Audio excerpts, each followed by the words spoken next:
du chef de l'État, son autorité morale, c'est ce qu'il est, c'est ce qui... Non, il n'a pas émis un avis contraire. Laissez-moi terminer. Il n'a pas émis un avis contraire. Enfin, on ne vient pas ici faire toute une émission sur ce qu'a dit M. Colmachal. Non, on ne crée pas les signaux, on évolue, mais on voudrait avoir un éclairci, c'est tout ce que l'on veut. Merci. Je vais alors éclaircir nos frères et sœurs qui nous suivent, hein, nos mamans, et tous ces jeunes hommes, jeunes dames qui nous suivent. Mais j'aimerais dire ceci. Claude Machala est allé plutôt dans le sens de montrer que pour lui, cette nation a besoin de Joseph Kabila. Il a dit clairement. Autant que vous aussi, non? Oui, mais autant que moi. Mais ça ne veut pas dire que nous nous exprimons de la même façon. Même les jumeaux ne disent pas les choses, les mots, ne placent pas les mots avec les lettres et les virgules de près. Moi, je pense que le président de la République a dit qu'il allait respecter la Constitution.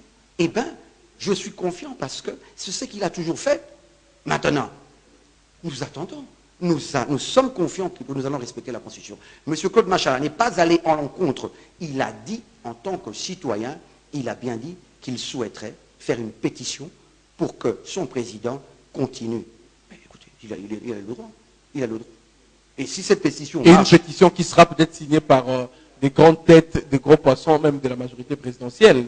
Mais voilà, mais si ces grosses têtes, ces gros poissons de la majorité sont des citoyens congolais. S'ils arrivent à remplir le nombre, là nous parlons des droits. Donc ça sera comme ça, on parlera en termes d'individus et non en termes de partis politiques ou en termes de familles politiques. Et ça sera peut-être une autre façon de non, pas du tout. Oui, parce qu'on prend par exemple votre l'autorité morale du PDC qui vient personnellement signer la pétition. Il dit qu'il signe au nom de José Ndundu Bonongue, mais ce n'est pas le PDC, et on vient encore avec le vice-président de la... Mais dans une pétition, on ne signe pas une pétition sur base des regroupements politiques. La pétition se signe par individu, en ce que je sache, pour atteindre un certain nombre, le nombre de signatures qui est requis pour aller à qui de droit. Donc je crois que même ces gros poissons, on ne peut pas écarter une personne, lui enlever ses droits civiques et politiques, parce qu'il est une grosse pointure de la politique. Non, alors là je pense que nous devons reconcentrer le débat sur l'essentiel. Le président de la République, son excellence Joseph Kabila Kabange, a dit nous allons respecter la Constitution. Et nous allons respecter la Constitution. Voilà, c'est à ce niveau-là que ça se trouve. Nous avons 2 ans et demi qui nous restent de travail. Il a promis un certain nombre de choses à la population en 2011, ce à quoi il est en train de s'atteler. Nous avons inauguré dernièrement l'hôpital du Cinquantenaire. Il y a beaucoup de travail à faire. Le président ne veut plus de cette distraction.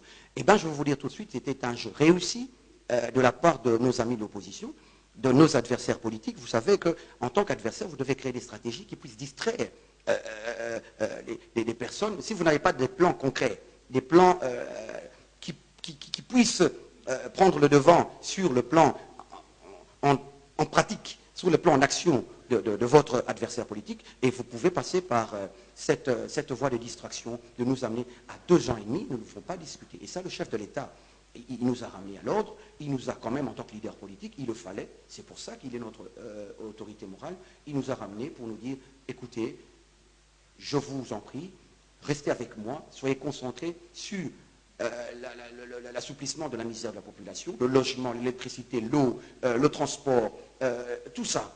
L'emploi, voilà. Vous avez même compté, M. Tchoumani, qu'il ne nous reste que 2 ans et demi, justement, pour arriver en 2016. Tout à fait. Et pour que, normalement, que le mandat du chef de l'État prenne fin. Mais déjà, maintenant, on pouvait comprendre et sentir même les tractations sur les remplaçants du chef de l'État. Vous ne pensez pas que c'est le moment? Mais je crois que, libre à vous de poser des questions, mais politiquement, un président en plein mandat, vous allez vraiment penser qu'il va, même s'il réfléchit à ça, et vous voulez que toute la nation en soit au courant, vous voulez vraiment sincèrement, ceux qui nous suivent, ceux qui ont la capacité de comprendre la politique, parce que nous sommes en politique, nous faisons de la politique, et ceux qui entourent le chef de l'État, ou ceux qui sont éloignés du chef de l'État, il y a quelqu'un qui penserait vraiment que le chef de l'État lui ferait savoir, là maintenant, et pour que ça soit rendu public, que c'est vous qui allez me remplacer, au besoin. Mais c'est la mort du chef de l'État, mort politique du chef de l'État. Parce que vous savez comment le monde politique fonctionne. Ce qui fait que c'est de la convoitise. C'est de la convoitise. Tout le monde va maintenant s'entourer auprès de cet homme et pour gagner sa confiance. Pour gagner sa confiance et en même temps cette personne ne serait plus en même de pouvoir remplacer le chef de l'État parce qu'il y aura une distraction. Le chef de l'État, quoi qu'il arrive, doit travailler dur, comme il a toujours respecté sa parole. Il a promis un certain nombre de choses, les difficultés sont là, il se bat pour qu'il y ait relève demain. Au sein de la majorité présidentielle, de notre candidat présidentiel, nous devons continuer à appuyer Joseph Kabila Kabange sans distraction. Et c'est seulement de cette manière que le peuple verra en nous la volonté de pouvoir, la volonté du fait que nous avons travaillé concrètement en vue de son bonheur et pourra nous faire confiance du candidat que nous présenterons demain. Donc pour moi, c'est un débat sans fondement. Je dis encore une fois que le débat congolais doit être passé à autre chose. Nous devons ici voir les priorités. Les priorités sont les routes, les dessertes agricoles, les écoles, les hôpitaux, la scolarité, le transport public, le logement, l'appui aux jeunes, l'appui aux formations professionnelles, et j'en passe. Je ne vais pas oublier, comme le chef de l'État le dit si bien, le genre, vous comprenez, et l'appui social aux personnes vivant avec handicap. Vous avez tous ces nombres de problèmes qui sont les plus importants. Donc, on ne va pas se distraire, les élections ou pas. Il y a une commission nationale, électorale nationale indépendante chargée de cela.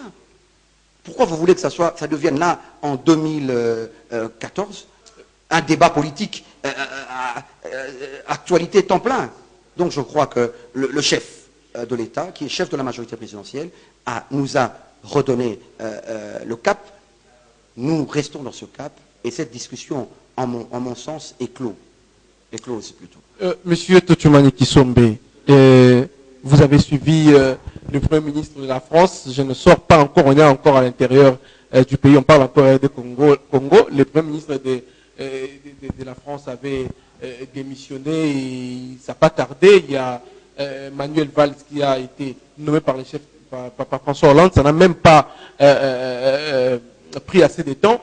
Mais depuis les concertations nationales, le chef d'État avait promis qu'il y aurait le gouvernement de cohésion nationale bientôt 6 mois déjà. 6 mois passent, 7 mois même. On attend ce gouvernement qui ne vient pas. On se rend compte que le chef de l'État a encore des difficultés, hein, même parce que, quand même que ces partis politiques de l'opposition, certains partis politiques de l'opposition ont pris part à ces concertations, mais on sent encore une certaine lenteur et lourdeur dans le chef de l'État de pouvoir mettre en place ces gouvernements de cohésion nationale. Difficulté encore. Non, vous savez, il ne faut pas me pousser dans cette émission à donner l'air que je ne vois que du bien chez le chef de l'État. Mais effectivement, je ne vois que du bien jusque-là. Il a promis. Excusez-moi. Non, je crois que vous posez une question. Laissez-moi le temps de répondre pour que je sache éclairer la lanterne de nos amis. Le chef de l'État est celui qui a promis, après les résolutions des concertations nationales dont j'ai fait partie. Le chef de l'État a promis un gouvernement de cohésion nationale. Il est en train de mettre ce gouvernement à pied. Je ne vois pas 6 mois, 7 mois. Lors de notre rencontre dernièrement à Kingakati, le chef de l'État dit que ce serait pour bientôt. Le pays n'est pas en arrêt. Le Premier ministre Matata assume ses fonctions de Premier ministre. C'était une volonté politique, et c'est une volonté politique du chef de l'État. Il va concrétiser. Je ne vois en aucun cas, je comprends, vous savez, on entend, il y a des gens qui disent, mais le chef de l'État, lui, il est chef de l'État, les nominations doivent vite arriver, parce que si nous devons, c'est par rapport au partage du gâteau. Il n'y a pas le Congo est certes un gâteau de tous, mais que tout le monde doit profiter. Donc, je ne vois pas, moi, concrètement, où est le problème en termes de 7 mois. C'est lui qui a promis. Il va s'acquitter de sa promesse. Mais on sent quand même l'arrêt, monsieur, on le sent. On le sent parce que au sein de ce gouvernement, il y a des départs, hein, ça il faut qu'on le dise. Il y a les ministres de l'ESU qui étaient partis, hein, qui a été révoqué. Oui. Et Tchello, il n'est pas remplacé jusque-là. Oui. C'est vrai que c'est son collègue qui fait l'intérim. Dans la Troïka, il y a beaucoup Kosamba qui n'y prend plus part. Voilà, ce sont des choses qui constituent effectivement un frein pour l'avancement de la RDC, les gouvernements incomplets. Je suis tout à fait d'accord avec vous. Mais vous savez que dans tout État, il y a des cas d'exception. Je ne pense pas que, quand vous dites que allez-y, posez au vice-premier ministre du budget, pourquoi il ne prend pas part aux réunions de la Troïka? Est-ce un problème au sein de l'entente du gouvernement, ou est-ce un problème effectivement ou est-ce une organisation mise de cette manière? Est-ce que le ministre du budget a pour un certain temps d'autres responsabilités, qu'il a délégué quelqu'un d'autre? Est-ce une organisation du gouvernement? Nous ne devons pas ici non, essayer... on ne va pas quand même se voir la face. On sait qu'il y a mésentente, il y a des non, ce que vous savez, moi je ne le sais pas. Et je ne veux pas savoir des choses des coins de rue. Je ne veux pas savoir des choses que racontent les gens autour de leur pot de vin, autour de leur cabaret de boissons. Nous faisons la politique, c'est la gestion d'une nation. Je ne veux pas, moi, ici, confirmer des choses ou affirmer ou m'opposer à des histoires que je n'ai ni fondement, ni information. En ce que je sache, le vice-premier ministre, Moukoko Samba, ministre du budget, est ministre du budget. Il assume ses fonctions. Donc, si le Premier ministre, je dis par magie, ou par volonté, ou par organisation, quand la Troïka existait, c'était le Premier ministre qui a voulu que le ministre du budget soit là, et le vice-premier ministre. Si les donnes changent, pourquoi forcément nous devons voir en ça un problème? Pourquoi donner une image et puis après changer cette même image? Mais il ne faut pas s'arrêter aux images. Le travail n'est pas lié à des individus. Mais qui ne vous dit pas que le ministère du budget et le vice-ministère, le premier ministère du budget, continuent à travailler? Ils travaillent. Est-ce que être dans la Troïka, c'est tout ça, être dans le gouvernement? Le ministre, par exemple, de l'enseignement qui n'est pas à la Troïka, il ne travaille pas. Vous m'avez parlé de ce ministre suspendu. Mais oui, les suspensions arrivent quand il y a des éléments qui appellent à ce que vous soyez révoqué. Je ne sais pas, mais je pense que quand le chef de l'État, Joseph Kabila Kabange, qui d'ailleurs beaucoup reprochent de sa lenteur ou de sa manière de travailler, du point de temps. Donc comprenez que quand le président Joseph Kabila sanctionne, c'est sûrement qu'il a des données très valables, il a des raisons très valables. Donc, hormis cela, le gouvernement continue à fonctionner. Un vice-ministre ne peut pas assumer l'intérim d'un ministre. Moi, je pense qu'il y a un cabinet, et dans le cabinet, le directeur du cabinet, les conseillers, s'ils ne sont pas d'étiquette, sont en même de pouvoir faire un travail solide et un travail répondant aux besoins de ce secteur. Donc, je pense, en mon humble avis, que nous devons effacer tout ça comme bête argument de la rue. Les amis de l'opposition ou de la majorité aussi, qui sont un peu agités par ce remaniement, doivent simplement avoir la patience. On s'impatiente, hein. Oui, mais la patience. Il y a ceux de l'opposition qui ont accepté d'étendre la main, et qui ont accepté la main tendue du chef de l'État, justement pour travailler avec lui au sein de ces gouvernements, qui pensent que c'est une fausse promesse et finalement ça ne viendra pas. Non, on attend. Et il y a même ceux de la majorité présidentielle qui veulent remplacer les autres parce qu'ils doivent travailler. Eux aussi ont aidé les chefs de l'État à se faire réélire et puis ça n'arrive pas toujours. Non, c'est très bien. Je comprends parfaitement. Mais le problème ici, c'est que le chef de l'État n'a pas encore émis un gouvernement. Donc ceux qui ont tendu la main au chef de l'État pour travailler avec lui doivent attendre et voir quand ce gouvernement sortira.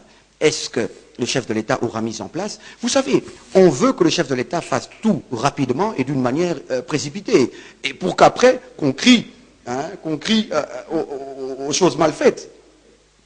Comprenez, dès l'arrivée de Joseph Kabila au pouvoir, moi j'aimerais parler concrètement.